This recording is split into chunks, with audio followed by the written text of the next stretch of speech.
The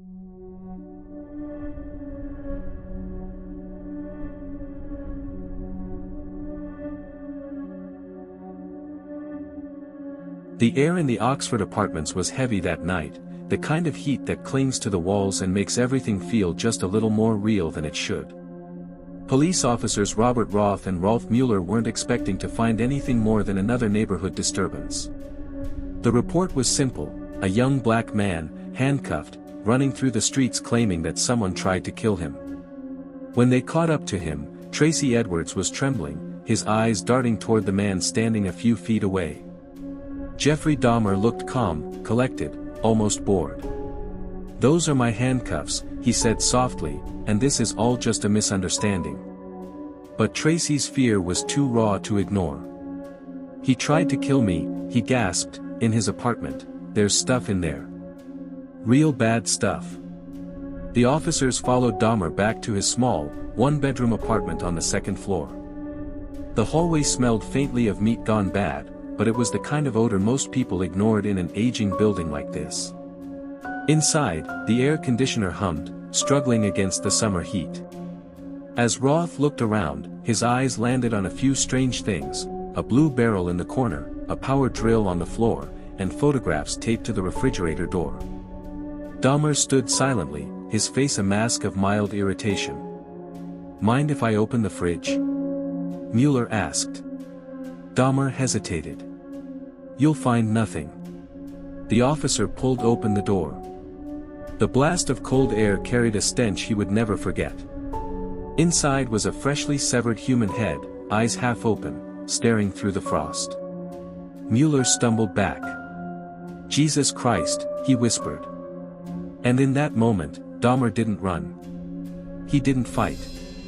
He simply said, in a flat, empty voice, "For what I did, I should be dead." Jeffrey Lionel Dahmer was born on May 21, 1960, in West Allis, Wisconsin. To anyone looking in, his childhood appeared ordinary: a quiet boy with attentive parents, a fascination with animals, and a shy demeanor. But behind the facade, something unsettling stirred early on. He was 4 when he saw his father cleaning animal bones in the backyard. The sound, the clicking, the hollowness, fascinated him. "What happens if you cut it open?" he had asked. It was the first spark in a lifelong obsession. His parents, Lionel and Joyce, had a strained marriage filled with shouting matches and emotional distance. Jeffrey withdrew further into himself. He collected roadkill, dissected animals, and stored their remains in jars in a makeshift lab behind the house. His father, a chemist, mistook it for curiosity, a sign of scientific interest. By the time Dahmer reached high school, his oddities had turned into performance. He drank heavily, sometimes smuggling liquor into class, and entertained classmates by imitating people with seizures. They called it a Dahmer act. No one suspected that beneath the jokes was a growing darkness, a desperate need for control over life and death. In June 1978, Dahmer had just graduated. His parents' divorce had left him alone in their house. That isolation, the emptiness of the rooms, was suffocating. Then came Stephen Hicks, an 18-year-old hitchhiker with long hair and a friendly smile. Hicks was on his way to a rock concert when Dahmer pulled over and offered him a ride. They drank beer, lifted weights, and talked about music. When Hicks said he needed to leave, Dahmer panicked. The thought of being alone again filled him with dread. He picked up a dumbbell and struck Hicks from behind. Then, almost methodically, he dismembered the body, wrapping pieces in plastic bags and burying them behind the house. He later said it wasn't rage. It wasn't even hate. It was fear, fear of abandonment. "I didn't want him to leave," Dahmer confessed years later. That's all. When police later asked if he felt guilt, he said he did, at first. But then it faded, replaced by a hollow relief.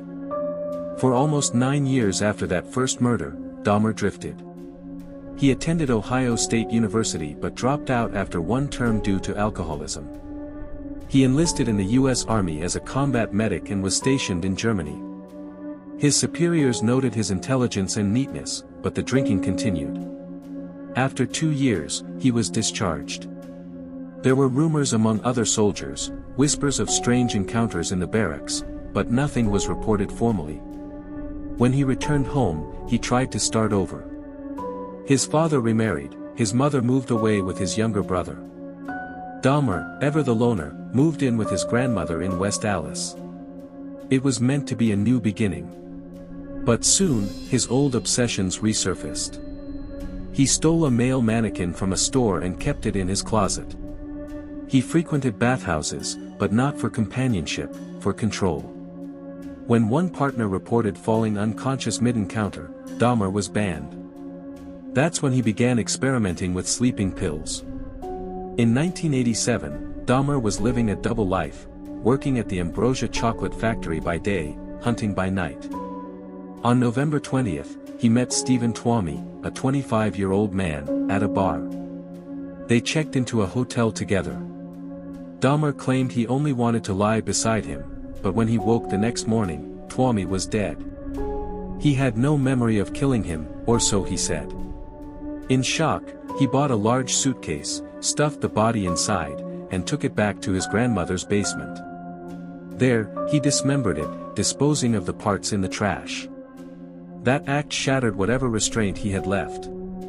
From that point on, Dahmer entered a pattern, luring men home, drugging them, strangling them, and keeping trophies, skulls, genitals, photographs.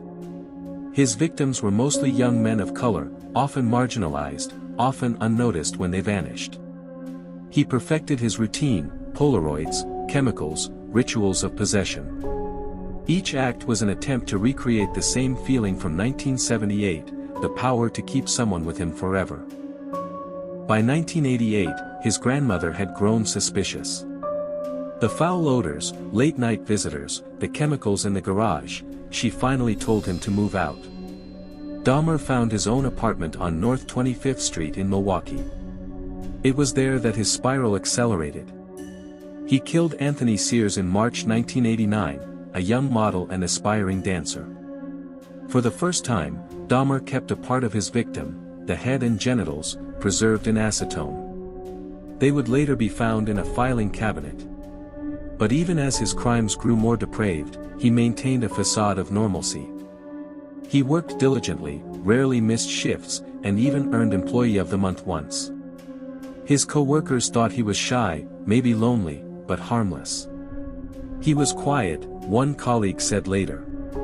The kind of guy you'd never notice until you had to. By the early 1990s, Dahmer's inner world was fully detached from reality.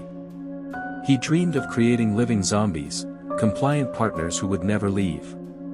He experimented with drilling holes in skulls and injecting acid or boiling water, hoping to control life itself. It was no longer just murder, it was possession. By 1991, the walls of apartment 213 bore silent witness to a reign of terror. The smell had become unbearable, neighbors complained repeatedly. Dahmer told them it was spoiled meat, or tropical fish that had died. In May, he met 14-year-old Konorak Synthesumphone, a Laotian boy. Dahmer photographed him, drugged him, and drilled into his skull, but Konorak briefly regained consciousness and fled the apartment. 2 women found him naked and disoriented on the street and called police. When officers arrived, Dahmer appeared calm and polite, showing them photos and claiming Konorak was his adult lover. The officers, uncomfortable with what they thought was a domestic dispute, handed the boy back over to Dahmer, who killed him minutes after they left. The 911 transcript later revealed a chilling bureaucratic indifference. One officer even joked on the radio, "We're returning the boyfriend. Everything's under control." 2 months later, Dahmer would be caught, not because of police persistence, but because of a single man's will to survive, Tracy Edwards.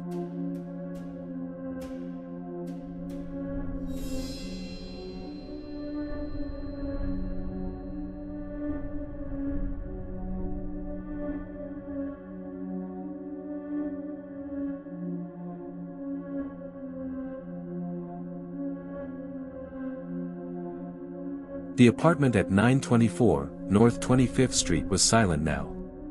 Police tape hung loosely across the doorway, fluttering in the summer breeze from the broken window. Inside, the refrigerator stood open, its contents catalogued, photographed, sealed away. The blue barrel had been emptied, its chemical stew drained. It would take days to process the scene, but what investigators found would haunt even the most hardened detectives. 7 skulls, cleaned and painted. 4 severed heads in the fridge and freezer. Dozens of Polaroid photos depicting stages of dismemberment. A human heart wrapped neatly in plastic. The lead detective, Patrick Kennedy, later said, "It wasn't just murder. It was methodical, ritualistic. Like he was trying to preserve pieces of people, to keep them from leaving him." Forensic teams worked in shifts. Journalists gathered outside. Neighbors whispered, their faces pale, as they watched boxes of evidence carried down the narrow stairwell. The building itself seemed to sag under the weight of what had happened inside. And through it all, Jeffrey Dahmer sat quietly in an interrogation room, his hands cuffed, speaking in a calm, almost clinical tone, a man dissecting his own evil. From the very beginning, Dahmer offered no resistance. He waived his right to a lawyer, spoke freely, and seemed almost relieved. Detectives expected arrogance, or cold silence. Instead, they found cooperation. He began with his first murder in 1978, Stephen Hicks, and continued chronologically, recalling each victim's name, the way others might recount childhood memories.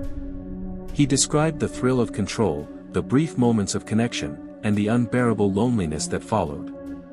"I wanted them to stay," he said quietly. "Once they were dead, it felt like they were finally mine." That sounds awful, but that's the truth. There was no rage in his voice, no defiance. Just detachment, the eerie calm of someone who had accepted his own monstrosity. FBI profilers later described Dahmer as a pure necrophilic predator, someone whose motivation was not hatred or revenge, but an obsessive fear of abandonment. He didn't kill for pleasure, but for possession. His victims were not chosen for who they were, but for what they represented, a fleeting moment of companionship that he could freeze in time. Psychologist Dr. Park Dietz, who evaluated Dahmer, said, "He wasn't insane in the legal sense. He knew what he was doing was wrong. But psychologically, he was completely fragmented, a man driven by compulsion and despair." Dahmer's methods evolved over time. Each killing was a refinement of his obsession with control. In 1990, he began experimenting with what he called zombie making. After drugging his victims, he drilled small holes into their skulls and injected muriatic acid or boiling water into the brain, believing he could create a compliant, semi-conscious partner who would never leave him. The results were tragic and horrific. His victims died in agony, often within hours. Yet Dahmer persisted, convinced that he was on the edge of discovery, like a scientist chasing a dark miracle. He photographed everything, before, during, after, building an archive of memory and possession. The Polaroids became his trophies, his proof that he could hold on to someone forever. He kept certain skulls cleaned and polished, arranged in geometric patterns. Others he stored in boxes or filing cabinets. To him, they weren't gruesome remains, they were extensions of intimacy, frozen echoes of a moment when someone was finally his and his alone. It was never about killing, Dahmer explained. It was about keeping. Between 1987 and 1991, 17 men disappeared, mostly young, gay men of color. Some were runaways. Some were students. Some were immigrants looking for work. Many lived on the social margins, where their disappearances drew little police attention. Dahmer often met them at gay bars like Club 219 or the Phoenix, offering money to pose for photographs. His soft-spoken, almost awkward demeanor made him seem harmless. One bartender later recalled, "He was quiet, polite. You'd never peg him for trouble. He didn't drink much in public, but you could tell there was something off, like he was looking through people, not at them." The truth was that Dahmer had learned how to become invisible. He lived modestly, held a steady job at the Ambrosia chocolate factory, paid his rent on time. His neighbors saw him as a loner but never dangerous. Glenda Cleveland, who lived in the adjacent building, would later say, "I kept calling the police. I told them something was wrong in that apartment, the smell, the screams. But they told me to mind my business." She was right. And each time the system failed to act, another young man vanished. There were moments when Dahmer almost got caught, narrow escapes that, in hindsight, seem impossible. In May 1991, 14-year-old Konorak Sinthasumphone escaped from Dahmer's apartment, naked and bleeding, his body racked with fear and confusion. 2 women found him and called 911. Police arrived quickly. But when Dahmer emerged, calm and polite, explaining that Konorak was his boyfriend and that they'd simply had a lover's quarrel, the officers hesitated.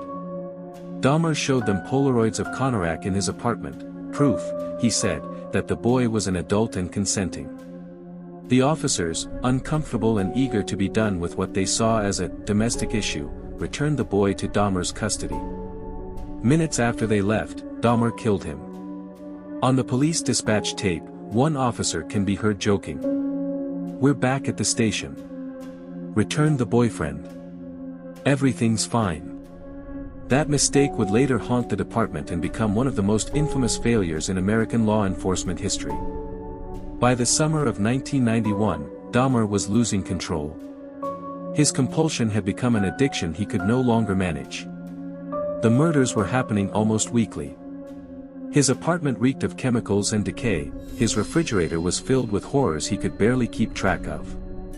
He began drinking heavily again, missing work, staying up all night in a haze of vodka and remorse. He told investigators later that he often sat for hours beside the corpses, talking to them, playing the same VHS tapes on repeat, The Exorcist III, Return of the Jedi, movies about control, transformation, and death. When asked what he was thinking in those moments, he said, "I just didn't want to be alone anymore. That's all I ever wanted." On July 22, 1991, Dahmer approached 32-year-old Tracy Edwards at a Milwaukee mall. He offered him $100 to come to his apartment for photographs. Edwards was wary, but Dahmer's soft tone and polite manner put him at ease. Inside, the apartment was dimly lit. There was a strange odor, chemical, metallic, and a black drum in the corner.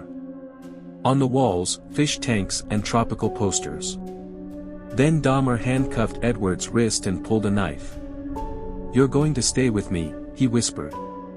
Edwards stayed calm, talking, reasoning, buying time. He noticed a flickering blue light from the fish tank, the only illumination in the room. He waited until Dahmer's focus drifted, then struck him, escaping through the front door and running into the street. That single act ended 13 years of killing. Within hours, police entered the apartment and uncovered what would become one of the most shocking crime scenes in U.S. history. When shown the Polaroids, one officer reportedly whispered, "These are real."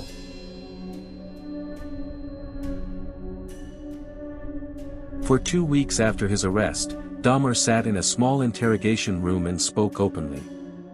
Detectives filled over 160 pages of transcripts. He described everything, the murders, the experiments, the rituals, in chillingly precise detail. There was no boasting, no attempt at justification. Only resignation. "I knew I was sick," he said. "I couldn't stop. I tried to stop, but it just never went away." He explained that after each killing, he would feel remorse, but then the desire returned, stronger each time. He tried to cure it by drinking, by praying, by forcing himself to stop visiting bars. But eventually, he said, the thoughts just took over.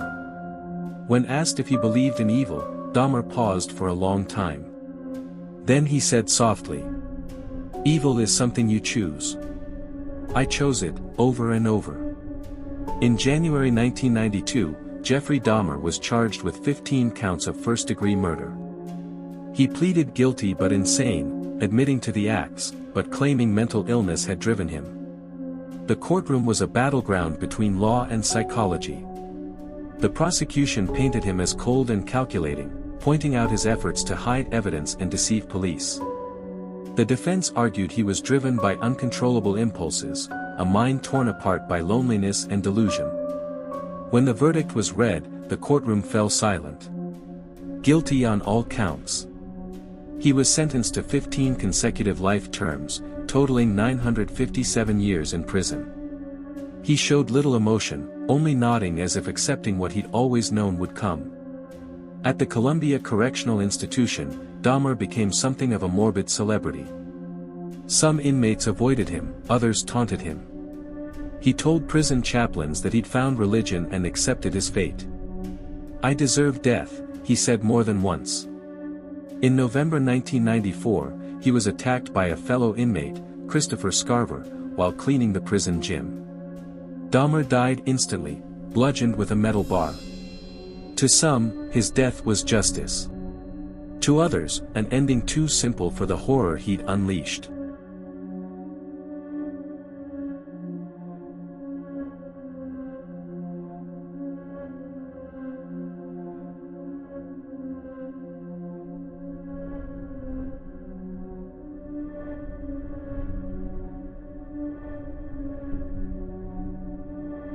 By the time the trial began in January 1992, Milwaukee was a city living in two realities. On the surface, snow muffled the streets, families went to work, buses hissed along their routes. Beneath it all pulsed disbelief. How could this have happened in a modest apartment block on the city's near west side? Reporters from around the world camped outside the courthouse. Satellite trucks lined the curb, the city's skyline flickered with camera lights each morning. Inside the courthouse, metal detectors beeped and murmurs filled the hallways. Everyone wanted to glimpse the pale, bespectacled man whose crimes had defied comprehension. Dahmer arrived in a beige bulletproof vest, escorted by deputies. He kept his head lowered, answering questions with quiet, "Yes, sir," or "No, sir." There was none of the bravado that had marked other notorious defendants. Instead, there was a strange stillness, an exhaustion that unsettled observers more than open aggression ever could. District Attorney Michael McCann opened with a simple statement. Jeffrey Dahmer knew what he was doing was wrong. He chose to do it anyway. The prosecution's strategy was straightforward, to prove that Dahmer acted with deliberation and planning. They detailed how he bought chemicals, stored remains, deceived police officers, and lured victims using false names. Each action, McCann argued, showed rational control rather than madness. Evidence filled the courtroom, photographs of the apartment, receipts for acid and formaldehyde, even the Polaroid camera. The most chilling exhibit was a detailed crime scene model built by investigators, a miniature of Dahmer's apartment complete with scaled furniture and the blue barrel. It looked almost ordinary at first glance, which made it worse. Jurors watched silently as experts described the evidence. Some wept.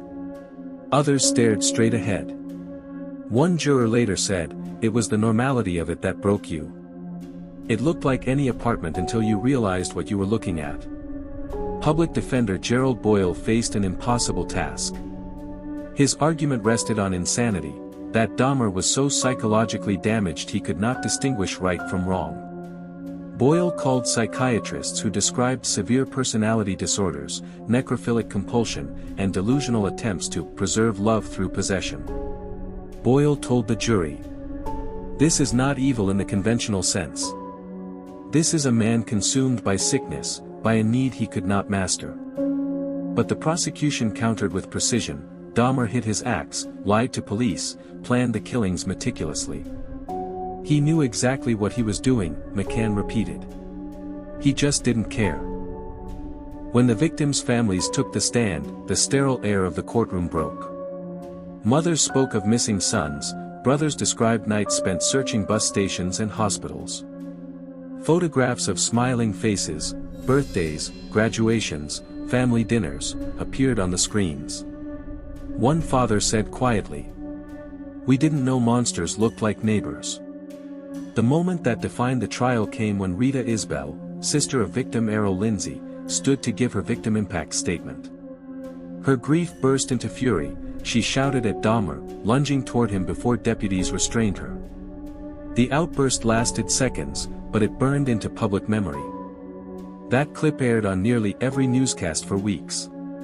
Some called it proof of the family's unbearable pain, others saw it as an indictment of a society that could only watch suffering through television glass. After 2 weeks of testimony, the jury deliberated for barely 5 hours.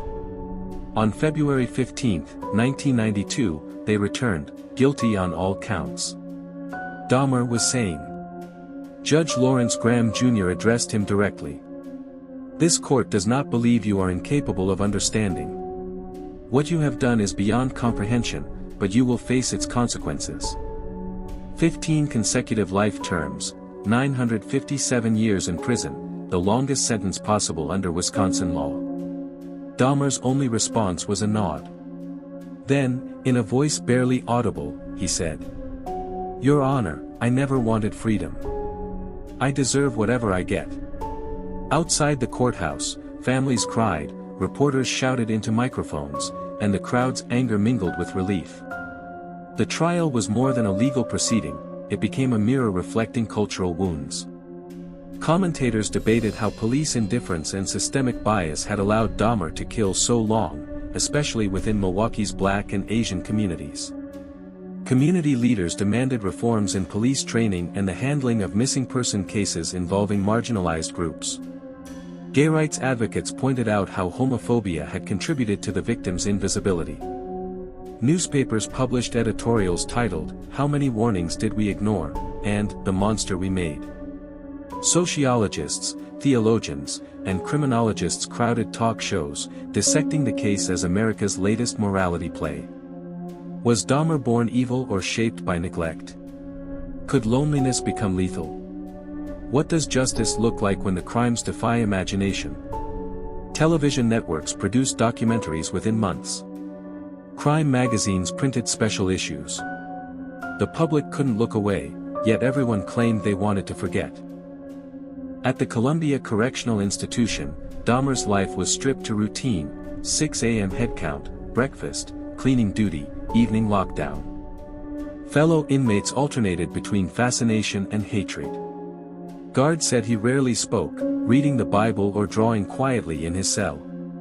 He corresponded with his father, Lionel, who visited regularly, struggling to reconcile love with horror. In interviews, Lionel said, "He was my son. I still can't understand how the boy I knew became that man." A prison minister, Roy Ratcliffe, later baptized Dahmer in a stainless steel sink in May 1994. The image, Dahmer kneeling, eyes closed, water running over his bowed head, circulated in newspapers worldwide. Some called it redemption, others called it hypocrisy.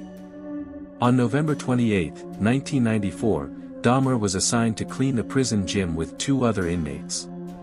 Guards left them unattended for 20 minutes. When they returned, Dahmer lay on the floor, his head struck by a metal bar. He died on the way to the hospital. The killer, Christopher Scarver, later told reporters he believed he was acting on divine orders. Officially, the prison called it an isolated act of inmate violence. Unofficially, few mourned. When the news reached Milwaukee, there were no celebrations, only a deep, uneasy silence. One victim's relative said, "It doesn't bring my son back. It just ends the headlines." Death did not end Dahmer's presence. Within weeks, television producers approached the families seeking rights for dramatizations. Tabloid newspapers published exclusive photographs. Serial killer memorabilia appeared at auctions before being seized by authorities. By the mid-1990s, the name Dahmer had entered pop culture shorthand for ultimate depravity. Musicians referenced him in lyrics, comedians used him as a punchline, filmmakers turned the story into biopics. Critics warned of a new kind of voyeurism, an industry that transformed human tragedy into spectacle. Writer David Foster Wallace called it, "the pornography of empathy." We look because we cannot believe it happened, and then we keep looking because we want to feel something. Forensic psychologists continued to examine Dahmer's case for decades. They found no clear blueprint for what had gone wrong. There was evidence of neurological damage from early childhood illness, profound attachment disorder, alcoholism, and fantasy addiction, but no single cause. His story reshaped criminal profiling programs across the United States. The FBI's Behavioral Science Unit incorporated lessons from the case into new training about compulsive offenders, emphasizing early psychological intervention and the danger of social isolation. College courses used the case to debate ethics in journalism, psychiatry, and law. Dahmer became both cautionary tale and case study, proof that evil can look unremarkable, live quietly, and work the night shift at a chocolate factory. 3 decades later, Milwaukee still carries the echo. The apartment building on North 25th Street was demolished in 1992, the lot left empty as a gesture to the victims. Families planted trees nearby, small memorials of names and ages. Each year, true crime documentaries reopen the wounds. Some viewers watch to understand, others watch for thrill. The line between the two blurs. What remains undeniable is that Dahmer's crimes forced America to confront uncomfortable truths about mental health, prejudice, policing, and the fragile boundary between loneliness and violence. As criminologist Dr. Helen Morrison said, "The horror was not only in what he did, but in how long we failed to see him." In his final interview months before his death, Dahmer spoke softly to a news anchor. "I don't blame my parents. I don't blame anyone. I just wish I could give the families back what I took. But I can't." There was no redemption in his tone, only recognition. For all the analysis, the films, the fascination, that may be the clearest truth left behind, acknowledgement without absolution. The story ends not with catharsis, but with quiet dread, because Jeffrey Dahmer's real terror was never his brutality alone. It was his ordinariness.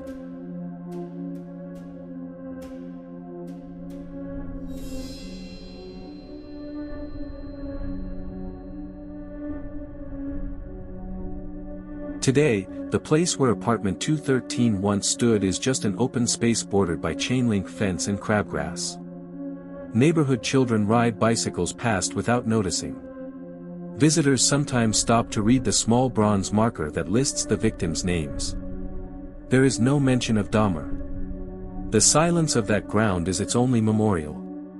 City planners debated for years what to do with the property: park, housing, memorial garden, but every proposal stalled. Survivors agreed on one thing: nothing commercial should ever rise there again.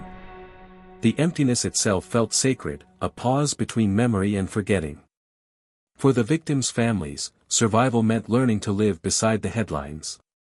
Some created scholarships in their loved ones' names, others turned inward, avoiding interviews.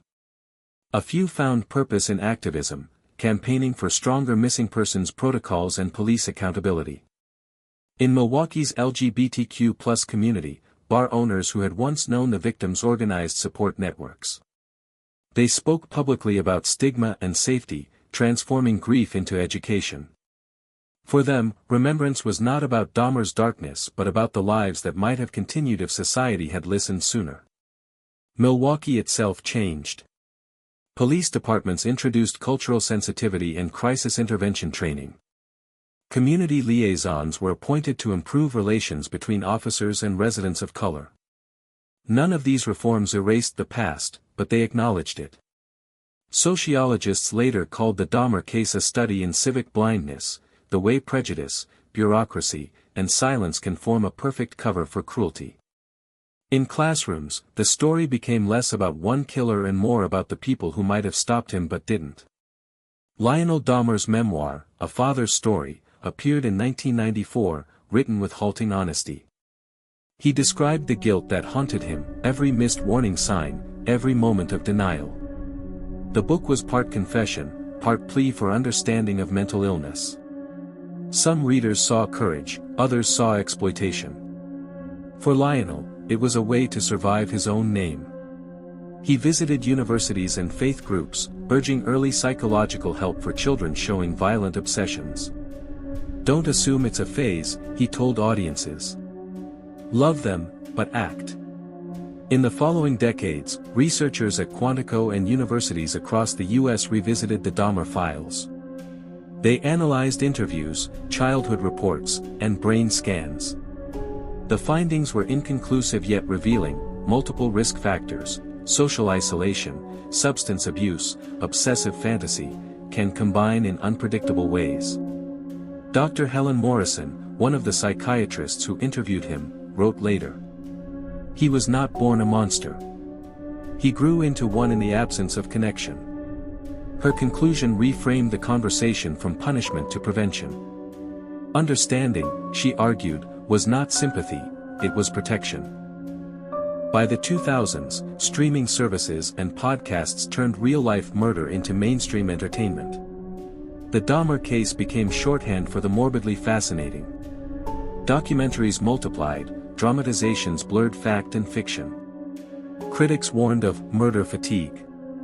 Families of the victims repeatedly asked studios to tell the stories responsibly, to center the victims rather than glorify the killer. Some productions began heeding that call, shifting focus from pathology to empathy. Still, the debate endured: where is the line between remembering and reliving? Between education and spectacle? Online forums and video essays dissected every photograph, every police report. Amateur sleuths mapped timelines, sometimes uncovering small factual corrections, sometimes spreading myths. The internet turned tragedy into collaborative storytelling, part investigation, part obsession. Scholars compared the phenomenon to folklore: every generation reshapes the story to express its own fears. In the 1990s it was urban decay, in the 2020s it became the anxiety of digital voyeurism. Among theologians, Dahmer's prison baptism provoked decades of argument. Could a man who committed such acts truly repent? Ministers split over the answer. Some saw grace as unconditional, others called the baptism a hollow gesture. For the families, forgiveness was personal and uneven. One mother said in a later interview, "Forgiving doesn't mean forgetting. It means I refuse to let him own the rest of my life." That sentiment, neither vengeance nor pardon, became the quiet moral center of the case. Artists struggled to process what words could not. Painters abstracted cityscapes where light leaked through boarded windows. Poets wrote about loneliness and disconnection rather than crime. One local sculptor melted scrap metal from demolished buildings near the crime scene into a smooth bronze figure of clasped hands. The artwork toured community centers under the title Reunion. It bore no names, only the inscription, "For those who were unseen." Modern behavioral analysis courses cite the Dahmer investigation as a pivot point in how detectives document evidence and share interagency information. Digital databases now cross-reference missing persons cases nationwide, systems born from failures revealed in 1991. FBI instructors remind new agents that evil rarely announces itself with theatrical menace, it hides behind normalcy. The case remains a caution that monsters may wear routine like camouflage. Each decade revives the story differently. In the 2010s, it surfaced as a cautionary meme, in the 2020s, as streaming miniseries dissecting trauma and media ethics. Sociologists call this the echo of fear, society retelling horror to reassure itself it still has moral boundaries. Yet the repetition also risks numbness.